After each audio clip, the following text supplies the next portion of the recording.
Hey guys, it's John. I am recording another blindfold video. There was some interest in me doing that, so I've decided to give it another go. This time I'm playing Computer 3 hard. I set my sights a little lower than Computer 4 impossible in this one. So hopefully this goes a little bit better. We'll see. So we've got like a exchange Slav where he has played an early G3. Generally that's not a good idea for white. It doesn't combine well with the exchange Slav setup that white usually adopts. But we shall see. You just never know. So he developed his bishop to f4.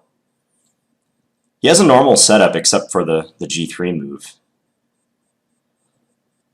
Let's see. I think e6 is fine. Let's do that. I was just checking to make sure like queen b3 was not a problem, since it would attack my pawn on b7. Okay, knight h4. I think I'm going to throw in bishop e4, attacking his rook on h1. He took it. So I could try to take with my pawn because that would cut off his knight's retreat to f3, but I'm going to keep it simple and just take with the knight. Now I have a couple ideas. Yeah, I kind of had two threats there. One was bishop b4 check, and the other, which I think I can still play, is g5. See, if I play g5, he can play f3 is the only thing. But that should work out well for me. Yeah, I think that should be good.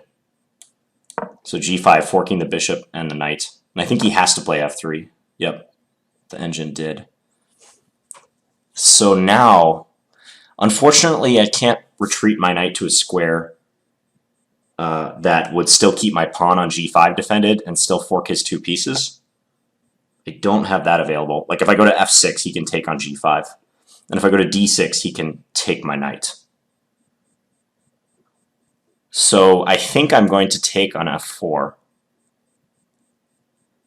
Yeah, I'm going to do that. Then when he takes my knight, I think I'm just going to recapture. Just calmly recapture. I could take on g3 too, but I think recapturing is just better. Let's do that. He played bishop g2. Really want to get at that knight on h4. So now I've got pawns on f4 and e4. I can take on g3 if I want. Yeah, I don't see why not. Let's do that. And then his knight's under attack, so he'll recapture. Now my pawn on e4 is hanging, but g3 is incredibly weak. And I think I can just attack it with bishop d6. I think that would be totally fine. Either that or queen g5. I can go to g5 with the queen. Somehow bishop d6 seems correct. Yeah, let's do that one. I think that's a better way just to hit that pawn. And he played rook h3, okay. So now I could take, couldn't I? If I take, the engine has to take with the rook, and then I can take on h4. And the rook will be pinned to the king. I hope I'm not missing anything with that. I don't think I am. Because his f-pawn is gone. He played f3 and then f takes e4. His h-pawn used to be here, but now when I captured on g3, it's there. So I believe all that checks out. Also, the g-file is open. So I can play even like rook g8 if I need to. But I think that's just winning material for me. And now take here. How can he defend it? Queen to b3, yeah. He can do that. Now maybe is a good time for this rook g8 move.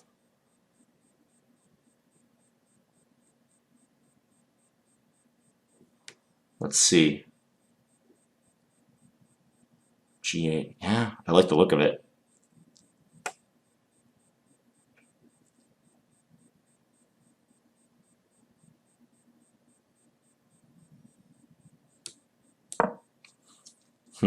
I'm gonna go for it. He took on e4. That must be bad. I mean, I can just take and I'm up a rook, right? It's pretty simple. I could take with a rook too and try for even more, but my pawn on b7 is hanging. Yeah, rook takes, queen takes b7. Although I could play rook b3 check then, couldn't I? And then pick up the queen. Because rook takes goes right into the line of fire against his king.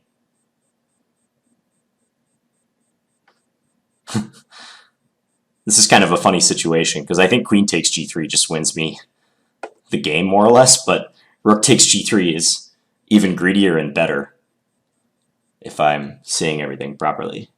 Like, where could his queen go, then?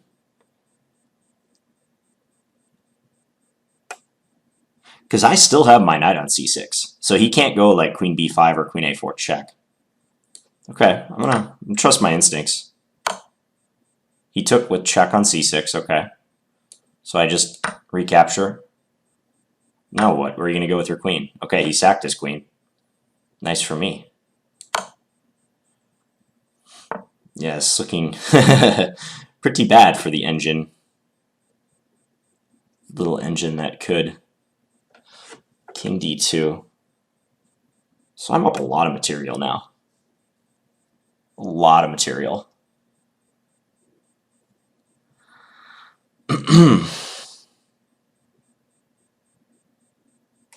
Yeah, he doesn't have much left, actually. He still has his pawn on d4.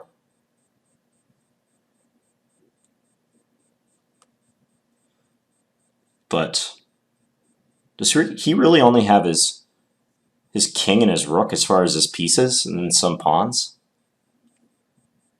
Does he have any minor pieces left? I took his knight that was on h4. I took his bishop that was on f4. He traded his light square bishop for my knight on c6. His queenside knight took my bishop on e4. I got his queen and I got his kingside rook.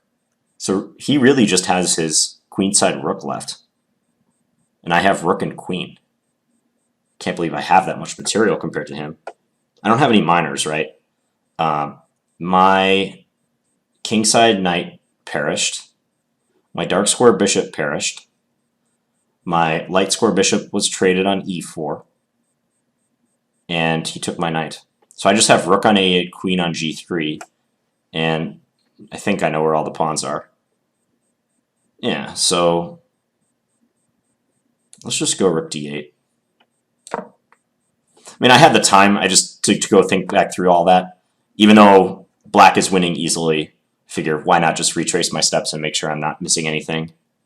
Because sometimes I found in blindfold endgames it does get a little tricky just remembering where everything was, like a piece that moved 20 moves ago or so. You want to know where it is still in the endgame so you don't like hang your queen for a pawn. So he's defending his pawn on d4. I guess I could just give him a check. It's probably pretty bad for him. I think I also just like, you know, pushing c5 and ganging up on his d4 pawn. He brought his rook in. It's fine. Let's just take on d4. He pushed e4.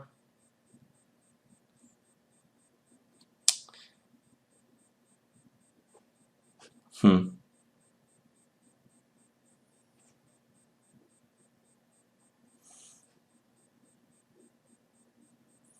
just attack his b pawn.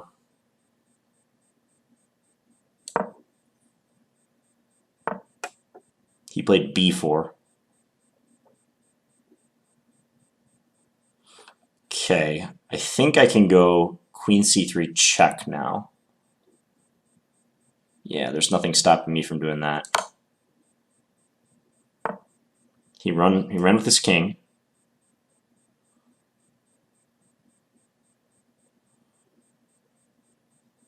Yeah, let's go d3 check.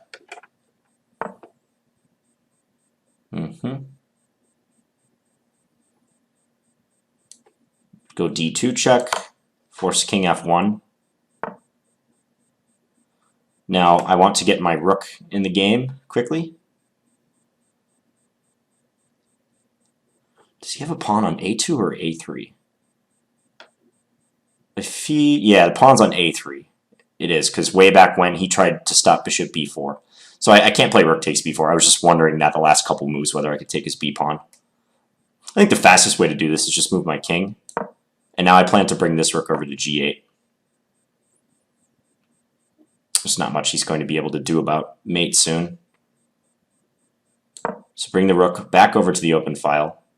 He went to rook e4. Yeah, this is going to be mate in a couple. Let's just bring this rook in. Now I think I just have mate, queen f2. Yep, checkmate. Cool. Hey, I even gained some rating points. All right. That was fun and successful for me. Let's go back, and I'm going to change my settings back to just normal. So go to account, update live chess settings. This is how you do blindfold for those who don't know. It's in your live chess settings, and then you can change it back like I always do classic when I actually have the pieces going. So save, and now I should be able to go to my archive. This is nifty that chess.com has all these features. And find this game. Let's view it. And there'll be an option for Analyze and Live. So right here, Analyze and Live.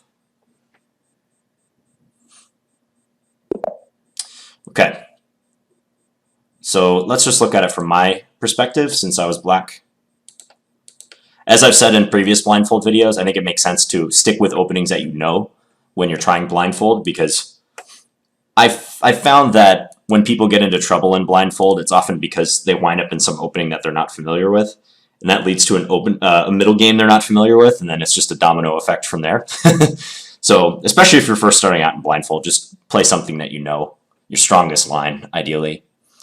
So he played g3. And I was saying this setup doesn't really jive well with black playing this Slav defense, because already I'm establishing pawns on the diagonal, so it's going to blunt his bishop.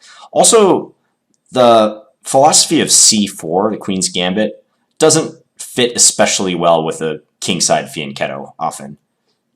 There's some openings like the Catalan where that does work, but the Catalan is usually more effective. Well, the Catalan is against the pawn on e6. So the pawn on c6 makes it much more likely that black can hold it. Like, for one thing, if I took this pawn right now, he would have to work reasonably hard to get that pawn back, because I can support it very quickly with b5.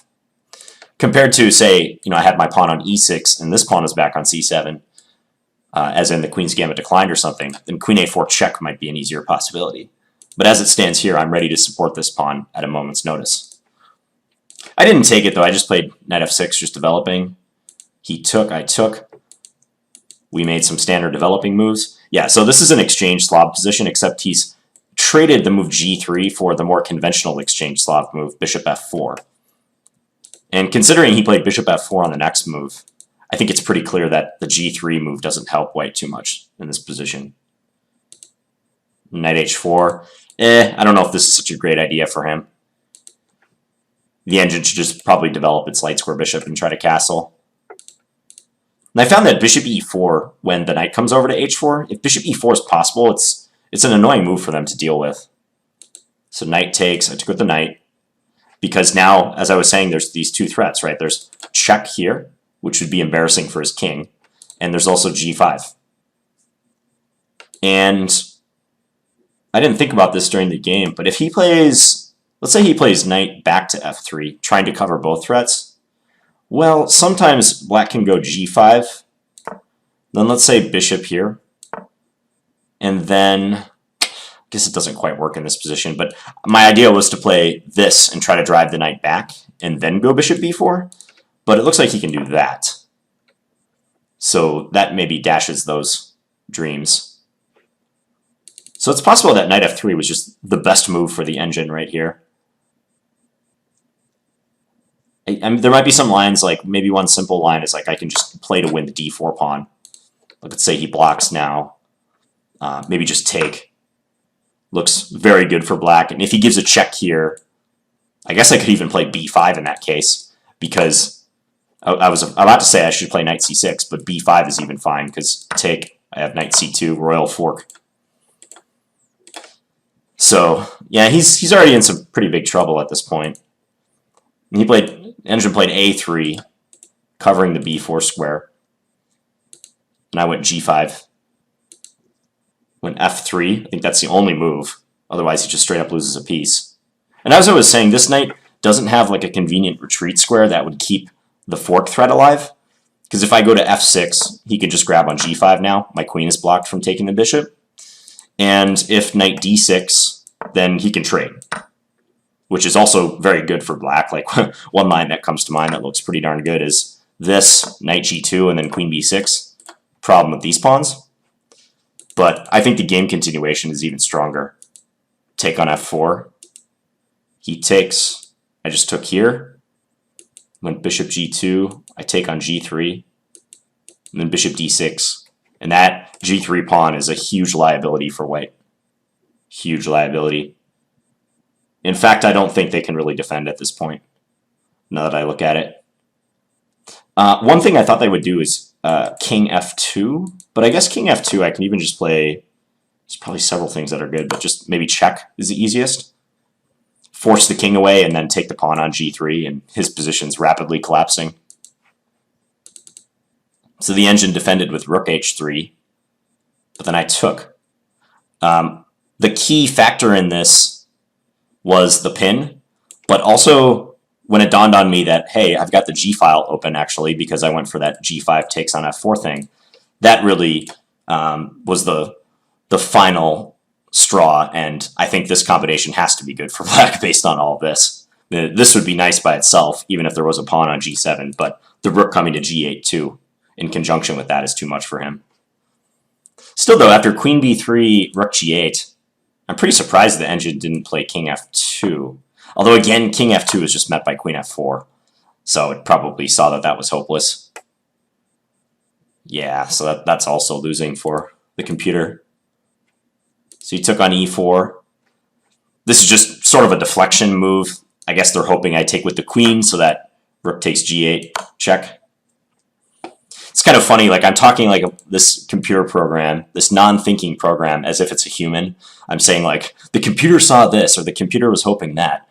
But of course, as you guys know, in reality, computers don't hope or see anything. They just crunch numbers and spit out the move that they think they should play based on the algorithm. But, you know, humans always try to assign emotions to computers. Not just in chess, just, you know, that's why they're trying to design lifelike robots and such. It's hard to think of something as just a cold, emotionless computer spitting out algorithm that somehow plays like amazing chess moves. So rook g8, yeah, and it took on e4. This was just interesting just for like from a conversion standpoint, because at first I was a little skeptical to play rook takes g3 because I wasn't quite sure that it was better than queen takes g3. I saw that queen takes g3 would just win the rook and trade the queens, and I'd be up a rook in the endgame. But rook takes g3, turns out it's even better because his queen doesn't have anywhere it can go that I can't win it with a discovered check on the next move. Like, literally every square it can go to, I have some discovered check available that will win it. Even a2 if it tries to cower in the corner. Something like that. So rook takes g3 is objectively the stronger move. And even in a blindfold game, I would have felt bad about backing down from that, even though queen takes g3 is winning as well. And that's why we're playing these games. You know, I'm trying to practice my calculation and visualization. So even something as innocuous as this situation, basically which way to play for a win, I think it's kind of instructive, and this helps me gain confidence in my over-the-board calculating skills, I know. So yeah, rook takes g3, and he's sliding rapidly downhill. Took a check, I just took back. It's helpful that he can't check me. So yeah, he ended up taking, and then here. I think at this point, I was just doing a count of the remaining pieces because it had seemed like all the pieces came off the board. I mean, it's only moved 21, and you know, all of his pieces are almost wiped out. So I just went through and I tracked all the minor pieces and kind of replayed them in my head where they got exchanged, just to confirm that I knew what was going on. And once I remembered that all the minor pieces were gone, his kingside rook and his queen were gone, all my minor pieces plus my kingside rook was gone, then I realized, okay, I'm just up a queen. I knew I was up a lot, but I didn't realize it was just straight up a queen at this point. And it was just a matter of winning this position, not too difficult. Sometimes the end games are hard in blindfold. I was talking about that too in the video. I just found like that's especially if you get into some sort of irrational end game, like one piece that you forgot moved on like move 7 could come back and, you know, it may not have moved since, but it could mess you up at the end. So I was trying to be careful. Like you guys saw my dilemma. I'm trying to figure out whether the pawn was on a3 or a2 when he had played b4 on this move. I had a feeling it was on a3, but until I went through and actually remembered that he had played a3 to stop my bishop b4 check earlier, I wasn't going to take that pawn because it took me a couple moves to remember that point. So, you know, and after this, it was just chasing his king and setting up the mate, or gh, just a matter of time. And mate. Okay, well, I hope you guys enjoyed that game. Glad I could get a win against the engine blindfolded. I did notice there's a pretty big gap in skill between Computer 3 Hard and Computer 4 Impossible. So I don't know what I'm going to do. I might look for some more human opponents because I feel I could beat this engine pretty easily in blindfold. I actually played it 2 times before this just to kind of get an idea. I tried to record those games. I won both of them, but my recordings were kind of getting messed up.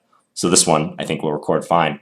But I think I'll try to find some human opponents in between Computer 3 Hard and Computer 4 Impossible, somewhere in between those strengths, because I think that would be maybe an opponent in like the, let's say, 1700 to 2000 range with their standard rating on chess.com. I think that would be an ideal opponent for me right now. So incidentally, if anyone is watching this video and would volunteer to play me blindfolded, you could either play blindfolded yourself or you could just have sight of the pieces. I think that's kind of what I was aiming for because people I play on chess.com have sight of the board and only I am blindfolded. So if you fall into that category, let's say 1700 to 2000 or so on chess.com, feel free to let me know and we'll set up a blindfold game and you'll get to be on video on my channel.